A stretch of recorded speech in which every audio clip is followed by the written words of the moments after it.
Anyway, today I have been giving series of talks on the factors of enlightenment, and the first one, the factors of enlightenment, are 37.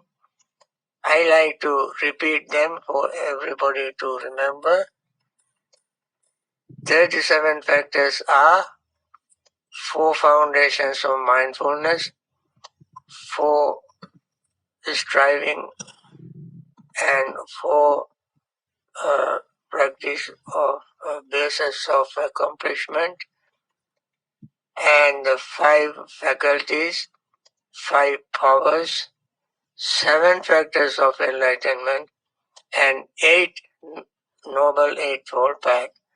These are 37. So I was talking on the first one, first group, 4 foundations of mindfulness. I was talking on the first one, mindfulness of the body. We discussed mindfulness of feeling, mindfulness of posture, mindfulness of clear comprehension, mindfulness of parts of the body, 32 parts of the body.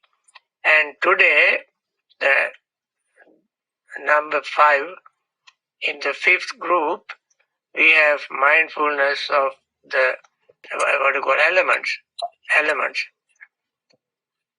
They are very primitive elements. So all other elements come out of these 4 basic elements. They are earth, water, fire, air. These are the 4 elements. How can we meditate on that? It is just, we have mentioned 32 parts of the body, and last time I mentioned first 20 parts belong to the earth element. Last 12 parts belongs to water elements. We mention them by name. Today I want to spend little time explaining each element. Friends, elements we cannot see, but we know elements through their characteristics. For instance, and also the Buddha mentioned these elements in a very simple way, without elaborating in that particular section. So the meditator knows this is earth element, this is water element, this is heat element, this is fire, air element. Just like that. And they are all in our body. This body is made up of these elements. Now when those elements are together, we call us by different names. John, Mary, Banteji, and so forth and so on, give names. But when we separate these elements, there are no such people. Buddha gave a simile. He always wants to make things clear through similes. This simile is of a butcher, a skillful butcher, who slaughters a cow and cut that cow up into 4 parts. And then when you see these parts, you only know these parts as beef. Even the cow concept is no longer there. Cow concept is not there. While leading the cow to abattoir, butchering place, while leading cow there, you know that this is a cow. While slaughtering, butcher knows that that is a cow. But after cutting up and selling, he does not sell cows. He sells beef. Cow concept is no longer there. Now the beef concept is there. It is therefore, when these elements are together, we have, in conventional sense, we name person, animal, and so on. When they are separated, we don't call animal or persons. We call those parts as 32 parts and so on. In this case, 4 elements. So, why is that? Why wanted Buddha? Why Buddha wanted us to separate them from our personality and look at them in our meditation practice?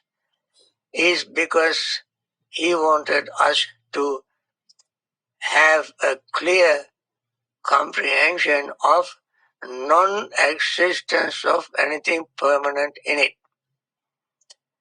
Exactly like ourself.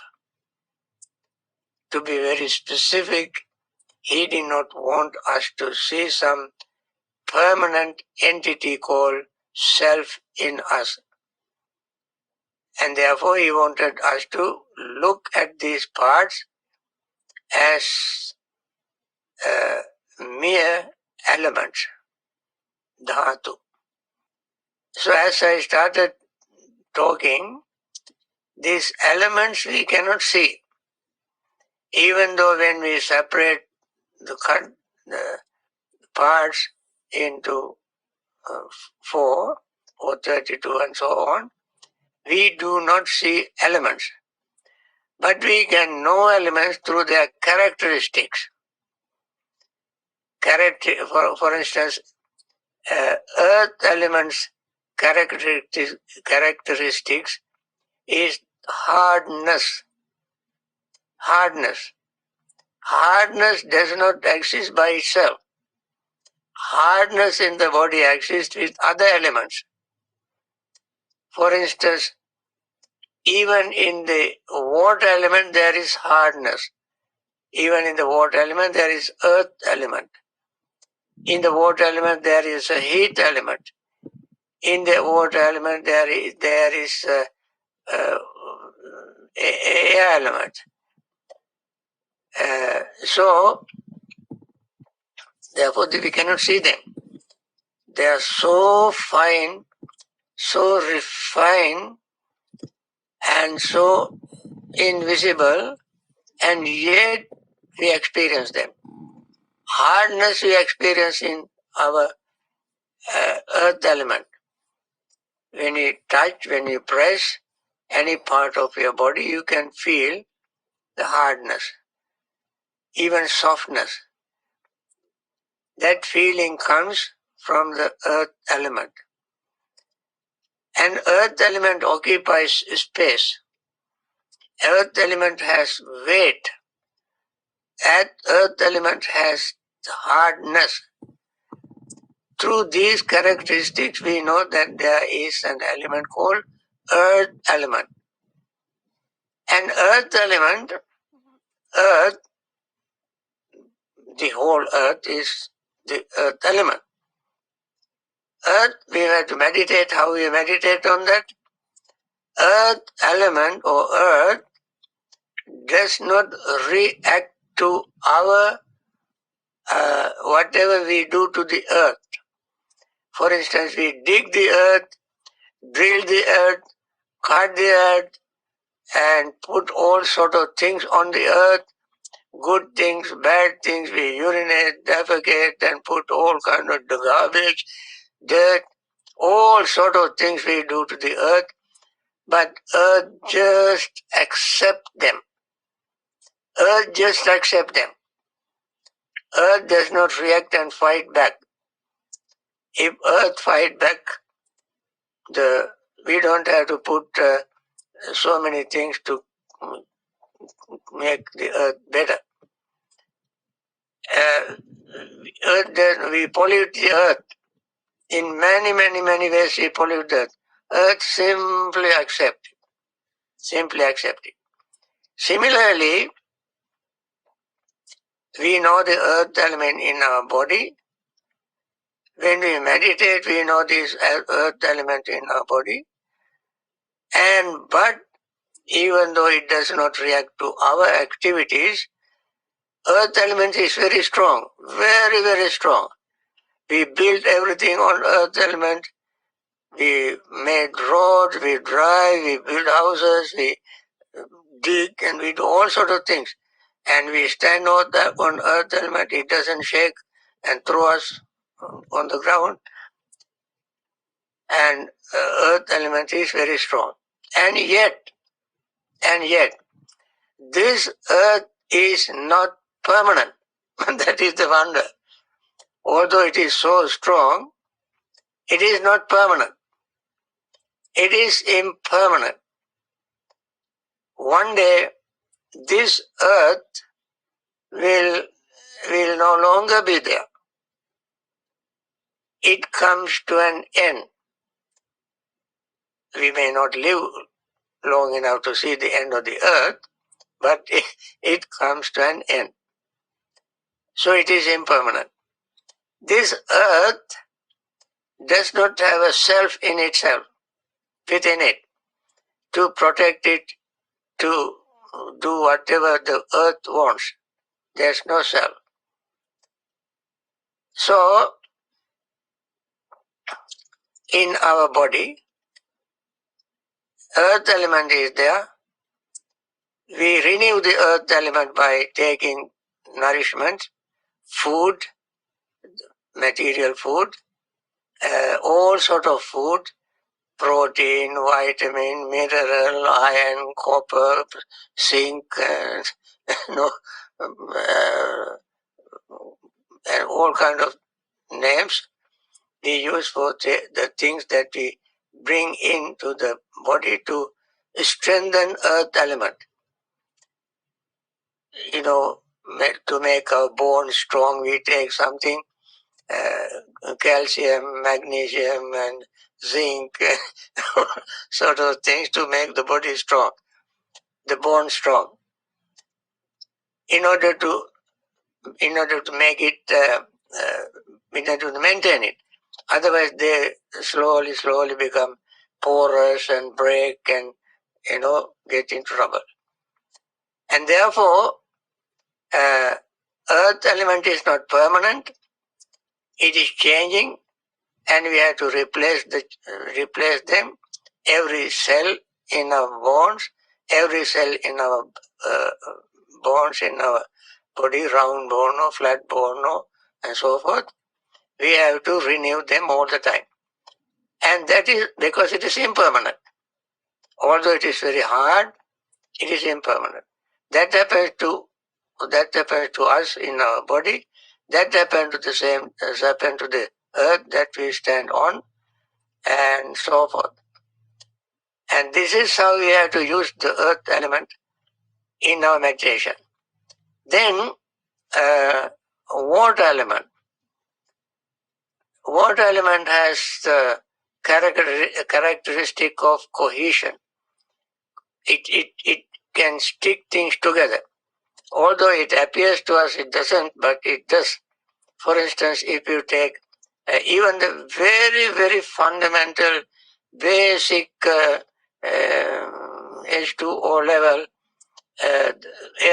the water element has the very powerful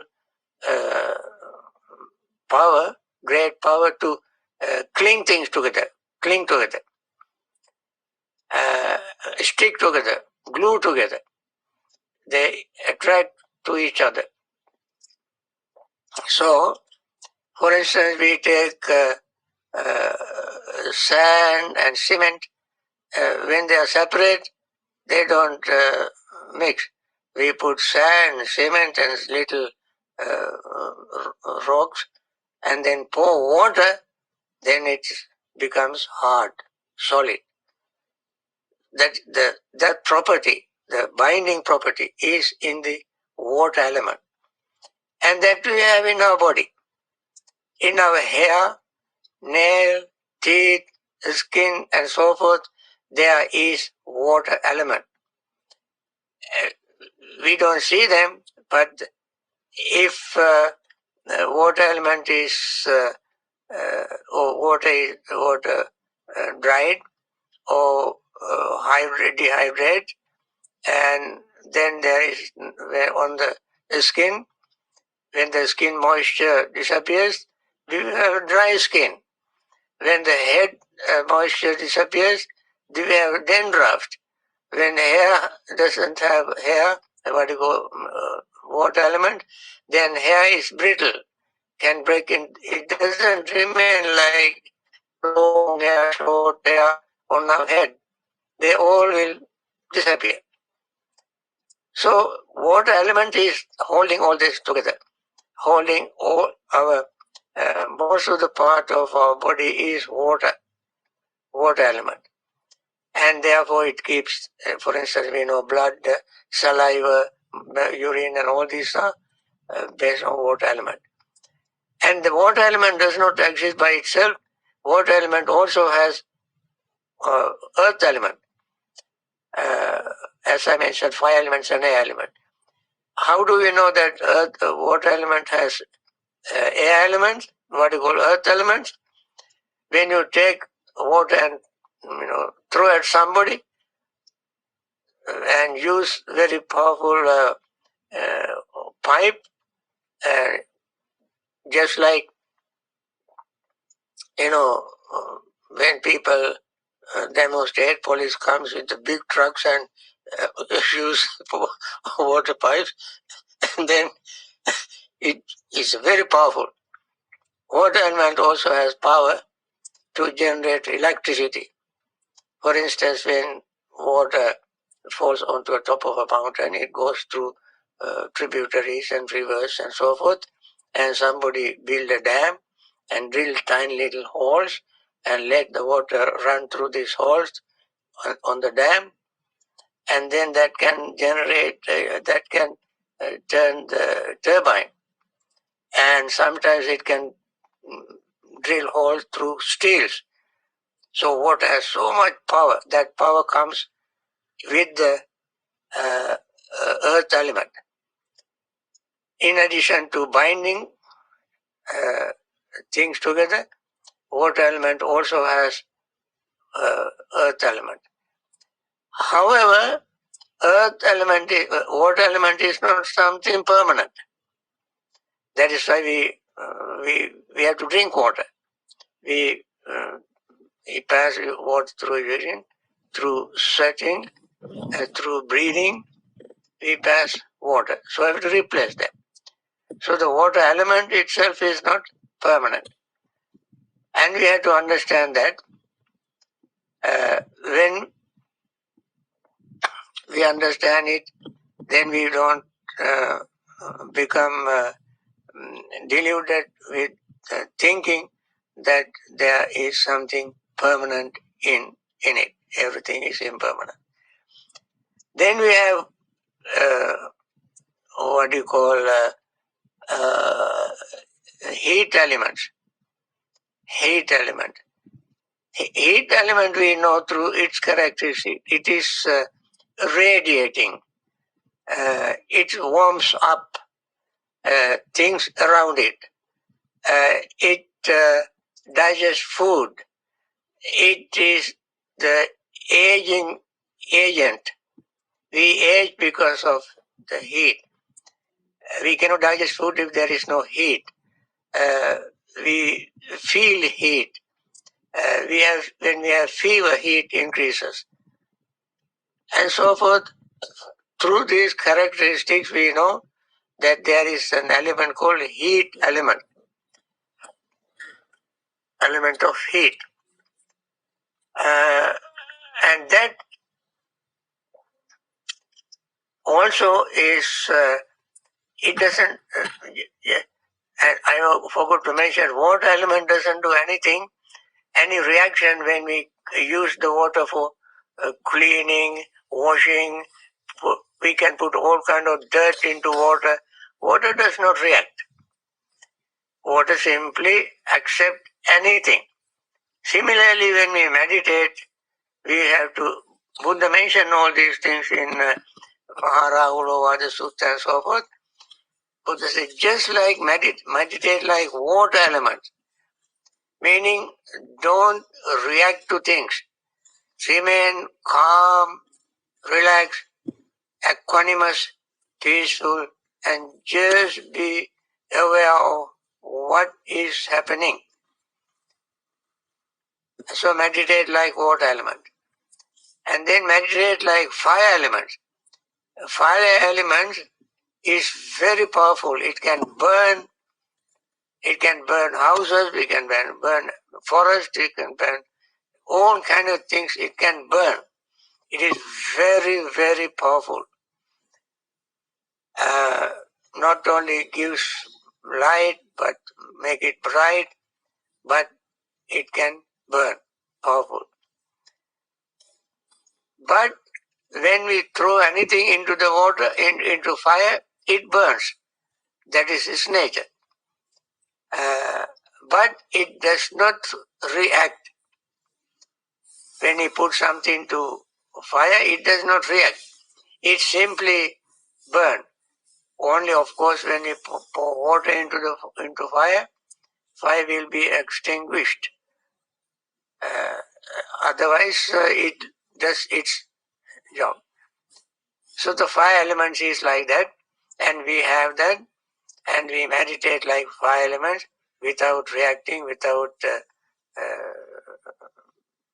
doing anything to the things that it burns. It simply burns. Then air element. We have air elements. The only way to know air element, we cannot see air. We cannot see air. We feel air. While breathing in, we feel air. Breathing out, we feel air. We have air in our stomach. We have air in our various parts of our body, joints, and we have air coming up, air going down, upward movement, downward movement. Its function is oscillation, movement. And all these movement, for instance, in our body, the blood circulation cannot take place if there is no air element. In addition to the heart pumping, there has to be air elements to make it work. Of course, in addition to bringing oxygen into the body through our breathing, it also has a function to move. All the movement is the function of oscillation or function of the air element. As air elements we cannot see, but we can feel air elements when it touches with the earth element. Air element also does not exist by itself. It has earth element, water element, fire element, and air element. All the four elements are there in one air element. So now when they function like this, we know them, but when they are all together with the consciousness, we know that that is a person. When they are separated, they have their own personal names, their own identity, but when they are together with the body, with consciousness, we call a person or body. Just a person. Just like when Buddha said, cow is slaughtered and cut up into pieces, 4 pieces, and each part is sold as beef. When they are together, that with consciousness, feelings, perceptions, and so forth, we call a cow. Similarly, when air, water, fire, earth exist together with consciousness in a person, we call a person. So that is all I can say about this. And perhaps next week I can complete the mindfulness of the body. The last part, mindfulness of the body, is divided into 6 parts. Today we discussed the 5th, number 5, and next week I will discuss the last part of the meditation of the body. With this, I end up this morning's talk.